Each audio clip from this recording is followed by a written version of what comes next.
बहुत दिनों से सुनीता से बात नहीं हो पा रही थी। जब भी फ़ोन मिलाने की सोचती, कोई ना कोई काम आ जाता। सुनीता मेरी छोटी बहन है, मेरी बहुत प्रिय है। मौसी की चिंता ना करो माँ, वह अच्छी भली होंगी। तभी उनका फ़ोन नहीं आया। कोई दुख तकलीफ़ होती तो रोना धोना कर ही लेती। मुकेश ने हंसकर बात उड़ा दी, तो मुझे ज़रा रुक कर उसका चेहरा देखना पड़ा। आजकल के बच्चे बड़े समझदार और जागरूक हो गए हैं, ये मैं समझती हूँ। और ये सत्य मुझे खुशी भी देता है। हमारा बचपन इतना चुस्त कहाँ था, जो किसी रिश्तेदार को एक दो मुलाकातों में ही जांच परख जाते। हम तो आसानी से बुद्धू बन जाते थे। और फिर संयुक्त परिवारों में बच्चों का संपर्क ज़्यादातर बच्चों के साथ ही रहता था। बड़े सदस्य आपस में क्या मनमुटाव या क्या मेल मिलाप कर के कैसे कैसे गृहस्थी की गाड़ी खींच रहे हैं, हमें पता ही नहीं होता था। आजकल 4 सदस्यों के परिवार में किसके माथे पर कितने बल आए और किसने किसे कितनी बार आंखें तरेर कर देखा, बच्चों को सब समझ में आता है। मैंने कल मौसी को मॉल में देखा था। शायद बैंक में जल्दी छुट्टी हो गई होगी। खूब सारी शॉपिंग किए लद्दी फंदी घूम रही थी। उनकी 2 सहयोगी भी साथ थी। तुमसे बात हुई क्या? नहीं, मैं तीसरे माले पर था और मासी दूसरे माले पर। कोई और भी तो हो सकती है, तुमने ऊपर से नीचे कैसे देख लिया? अरे अंधा हूँ क्या मैं, जो ऊपर से नीचे दिखाई न दे। अच्छी खासी हंसते बतियाते जा रही थी और आप जब भी फ़ोन करती हैं रोना धोना शुरू कर देती हैं कि मर गए, बर्बाद हो गए, जो समय सुखी होगा उसे आपसे कभी नहीं बांटती। और जब ज़रा से भी तकलीफ़ होगी तो उसे रो रो के आपसे कहेंगी। मौसी जैसे इंसान की क्या चिंता करनी, छोड़ो उनकी चिंता कर। उनका फ़ोन नहीं आया तो इसका मतलब ये है कि वो राजी खुशी ही होंगी। मैंने अपने बेटे को ज़रा सा झिड़क दिया और फिर बात टाल दी। मगर सच कहूँ तो उसका कहना गलत भी नहीं था। सच ही समझा है उसने अपनी मौसी को। अपनी ज़रा सी भी परेशानी पर हाय तौबा मचाकर रोना धोना उसे खूब सुहाता है। लेकिन बड़ी से बड़ी खुशी पचा जाना उसने पता नहीं कहाँ से सीख लिया। कहती खुशी जाहिर नहीं करनी चाहिए, नज़र लग जाती है। किसकी नज़र लग जाती है? क्या हमारी? हम जो उसके शुभचिंतक हैं, हम जिन्हें अपनी परेशानी सुना सुना कर वो अपना मन हल्का करती है, क्या हमारी नज़र लगेगी उसे? अंधविश्वासी कहेंगी। अभी पिछले हफ्ते ही तो बता रही थी कि मार्च महीने की वजह से हाथ बड़ा तंग है, कुछ रुपए चाहिए। मेरे पास कुछ जमा राशि है जिसे मैंने किसी आड़े वक्त के लिए सबसे छिपा कर रखा है। उसमें से कुछ रुपए उसे देने का मन बना भी लिया था। मैं जानती हूँ रुपए शायद ही वापस आएँ, यदि आएंगे भी तो किस्तों में, और वो भी सुनीता को जब सुविधा होगी तब। छोटी बहन है मेरी। माता पिता ने मरने से पहले समझाया था कि छोटी बहन को बेटी समझना। मुझसे 10 साल छोटी है। मैं उसकी माँ नहीं हूँ, फिर भी कभी कभी माँ बनकर उसकी गलती पर पर्दा डाल देती हूँ, जिस पर मेरे पति भी हंस पड़ते हैं और मेरा बेटा भी। तुम बहुत भोली हो शालिनी, अपनी बहन से प्यार करो, मगर उसे इतना स्वार्थी मत बनाओ कि उसका चरित्र उसके लिए मुश्किल हो जाए। माता पिता को भी अपनी संतान के चरित्र निर्माण में सख्ती से काम लेना पड़ता है, तो क्या वह उसके दुश्मन हो जाते हैं जो तुम उसकी गलती पर उसे राह नहीं दिखाती? मैं क्या राह दिखाऊं? पढ़ी लिखी है और बैंक में काम करती है। छोटी बच्ची नहीं है वो जो मैं उसे समझाऊं। सबका अपना अपना स्वभाव होता है। सबका अपना अपना स्वभाव होता है तो फिर रहने दो ना उसे, उसके स्वभाव के साथ। गलती करती है तो उसे उसकी जिम्मेदारी भी लेने दो। तुम तो उसे शय देती हो, ये मुझे बुरा लगता है। मैं मानती हूँ कि सतीश का खींचना सही है, मगर क्या करूँ, मन का एक कोना बहन के लिए ममता से उभर ही नहीं पाता। मैं उसे बच्ची नहीं मानती, फिर भी बच्ची ही समझकर उसकी गलती ढकती रहती हूँ। सोचा था 10-20 हज़ार रुपये उसे दे दूँगी। कह रही थी कि मार्च महीने में तो घर खर्च के लिए भी पैसे नहीं थे। और मुकेश ने बताया मौसी मॉल में ख़रीदारी कर रही थी, सामान से लद्दी फंदी घूम रही थी, तो शॉपिंग के लिए पैसे कहाँ से आए? सच कहते हैं सतीश कि कहीं मैं ही तो उसे नहीं बिगाड़ रही। उसके कान मरोड़ उसे उसकी गलती का एहसास तो कराना ही चाहिए ना। कुछ रिश्ते ऐसे भी होते हैं जिनके बिना गुजारा नहीं चलता, लेकिन वही हमें तकलीफ़ भी देते हैं। गले में स्थापित नासूर ऐसा ही तो होता है जिसे काट कर फेंका नहीं जा सकता। उसी के साथ जीने की हमें आदत डालनी पड़ती है। निभाते निभाते बस हम भी निभाने चलते जाते हैं और लेने वाले का मुंह सिरसा के मुंह जैसा खुलता ही जाता है। 41 की होने को आई सुनीता कब अपनी गलत आदतें छोड़ेगी? शायद कभी नहीं, मगर उसकी वजह से अक्सर मेरी अपनी गृहस्थी में कई बार अव्यवस्था आ जाती है। अक्सर किसी के पैर पसारने की वजह से अगर मेरी चादर भी छोटी पड़ जाए तो कसूर मेरा ही है। मैंने अपनी चादर में उसे पैर पसारने ही क्यों दिए? माता पिता ही हैं जो औलाद के कान मरोड़कर सही रास्ते पर लाने का दुस्साहस कर सकते हैं। वैसे तो एक उम्र के बाद सबकी बुद्धि इतनी परिपक्व हो जाती है कि चाहे तो पिता का कहा भी न माने तो पिता कुछ नहीं कर सकता, मगर बच्चे के कान तक हाथ ले जाने का अधिकार उसे अवश्य होता है। मैंने शाम को कुछ सोचा और फिर सुनीता के घर का रुख कर लिया। फ़ोन करके बताया नहीं कि मैं आ रही हूँ। मुकेश कोचिंग क्लास जाता हुआ मुझे स्कूटर पर छोड़ता गया। सुनीता तब सतबद्ध रह गई जब उसने अपने फ्लैट का द्वार खोला। दीदी आप? सुनीता ने आगे पीछे ऐसे देखा जैसे उम्मीद से भी परे कुछ देख लिया। दीदी आपने फ़ोन भी नहीं किया? बस सोचा तुझे हैरान कर दूं। अंदर तो आने दे। दरवाजे पर ही खड़ा कर दिया। उसे एक तरफ हटाकर मैं अंदर चली आई। सामने उसका कोई सहयोगी था। मेज़ पर खाने पीने का सामान सजा था। होटल से मंगाया गया था। जिन डब्बों में आया था उन्हीं में खाया भी जा रहा था। पुरानी आदत है सुनीता की, कभी प्लेट में सजाकर सलीके से मेज़ पर नहीं रखती। समोसे पकोड़े तो लिफाफे में ही पेश कर देती है।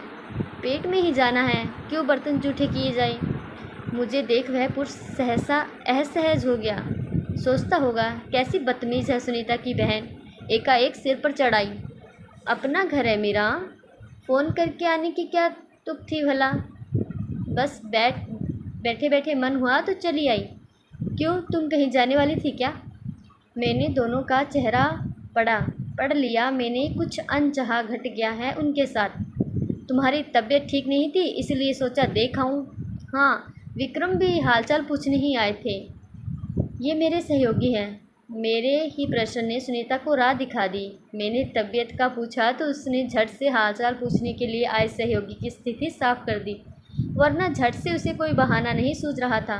मेरी बहन है सुनीता, भला उसी के रंग ढंग मैं नहीं पहचानूंगी? बचपन के उसकी एक एक हरकत में उसका चेहरा पढ़कर ही भाप जाती हूँ। 10 साल छोटी बहन मेरी बहुत लाडली है। 10 साल तक मेरे माता पिता मात्र एक ही संतान के साथ संतुष्ट थे। मैं ही अकेलेपन की वजह से बीमार रहने लगी थी। मौसी और बुआ सबकी 2-2 संतानें थीं और मेरे घर में मैं अकेली। बड़ों में बैठती तो मुझे उठा देते कि चलो अंदर जाके खेलो। क्या खेलूं, किसके साथ खेलूं? बेजान खिलौनों और बेजान किताबें। किसी जानदार की दरकार होने लगी थी मुझे। मैं चिड़चिड़ी रहती थी, जिसका इलाज था भाई या बहन। भाई या बहन आने वाला हुआ तो माता पिता ने मुझे समझाना शुरू कर दिया कि सारी जिम्मेदारी सिर्फ मेरी ही होगी। अपना सुख दुख भूल के मैं सुनीता के ही सुख में खो गई। 10 साल की उम्र से ही मुझ पर इतनी जिम्मेदारी आ गई कि अपनी हर इच्छा मुझे व्यर्थ लगती। तुम उसकी माँ नहीं हो शालिनी, जो उसके माता पिता थे वही तुम्हारे भी थे। सतीश अक्सर समझाते हैं मुझे। अब चेतन में गहरी बैठा दी गई थी माता पिता द्वारा ये भावना कि सुनीता उसी के लिए संसार में लाई गई है। मुझे याद है, अगर हम सब खाना खा रहे होते हैं और सुनीता कपड़े गंदे कर देती तो रोटी छोड़कर उसके कपड़े माँ नहीं मैं बदलती थी। जबकि आज सोचती हूँ, क्या वह मेरा काम था? क्या ये माता पिता का फ़र्ज़ नहीं था? क्या बहन ला कर देना मेरे माता पिता का मुझ पर एहसान था? इतना ज़्यादा कर्ज जिसे इतने साल से मैं उतारते उतारते थक गई हूँ, और कर्ज है कि ख़त्म ही नहीं होता है। आओ दीदी बैठो ना, अनमनी सी बोली सुनीता। मेरी नज़र सोफे पर पड़े लिफाफों पर पड़ी। जहाँ से खरीदे गए थे उन पर उसी मॉल का पता था जिसके बारे में मुकेश ने मुझे बताया था। कुछ खुले परिधान बिखरे पड़े थे आसपास। शायद सुनीता उन्हें पहन पहन कर देख रही थी या फिर दिखा रही थी। छोटी इंद्री ने मुझे एक संकेत सा दिया। ये पुरुष सुनीता की ज़िंदगी में क्या स्थान रखता है? क्या इसी को सुनीता नए कपड़े पहनकर दिखा रही थी? क्या बुखार था तुम्हें? आजकल मौसम बदल रहा है, वायरल हो गया होगा। मैंने कपड़ों को धकेल कर एक तरफ किया। उसी पल वह पुरुष उठ पड़ा। अच्छा मैं चलता हूँ। अरे बैठिए ना, आप अपना खाना पीना तो पूरा कीजिए। बैठो सुनीता। मेरा स्वर थोड़ा बदल गया होगा, जिस पर दोनों ने मुझे बड़ी गौर से देखा। उस पुरुष ने कुछ नहीं कहा और फिर चला गया। सुनीता भी अनमनी सी लगी मुझे। बीमार थी तो ये फास्ट फूड क्यों खा रही हो तुम? डब्बों में पड़े नूडल्स और मंचूरियन पर मेरी नज़र पड़ी। उन डब्बों में एक ही चम्मच रखा था। जाहिर है दोनों ही एक ही चम्मच से खा रहे थे। कुछ काम था तुमसे इसलिए फ़ोन पर बात नहीं की। मुझे कुछ रुपए चाहिए थे मुकेश की कोचिंग क्लास के लिए। तुम्हारी तरफ मेरे कुल मिलाकर 40,000 रुपये बनते हैं। तुम तो जानती हो मार्च का महीना है। सुनीता ने मुझे विचित्र सी नज़रों से देखा, जैसे मुझे पहली बार देख रही हो। चूँकि मैंने कभी रुपए वापस नहीं मांगे थे इसलिए उसने भी कभी वापस करना ज़रूरी नहीं समझा। मैं बड़ी गौर से सुनीता का चेहरा पढ़ रही थी। मैं उसकी शाम बर्बाद कर चुकी थी और संभवतः नैतिक पतन का सत्य भी मेरी समझ में आ गया था। अफसोस हो रहा था मुझे।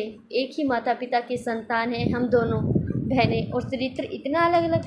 एक ही घर की हवा और एक ही बर्तन से खाया गया खाना खून में इतना अलग अलग प्रभाव कैसे छोड़ गया? मेरे पास पैसे कहाँ? सुनीता ने जरा सी जबान खोली। क्यों, अकेली जान हो तुम? पति और बेटा अलग शहर में रहते हैं, उस पर तुम एक पैसा भी खर्च नहीं करती। कहाँ जाते हैं सारे पैसे? सुनीता अवाक थी। सदा उसी का पक्षधर उसकी बहन आज कैसे जबान बोलने लगी?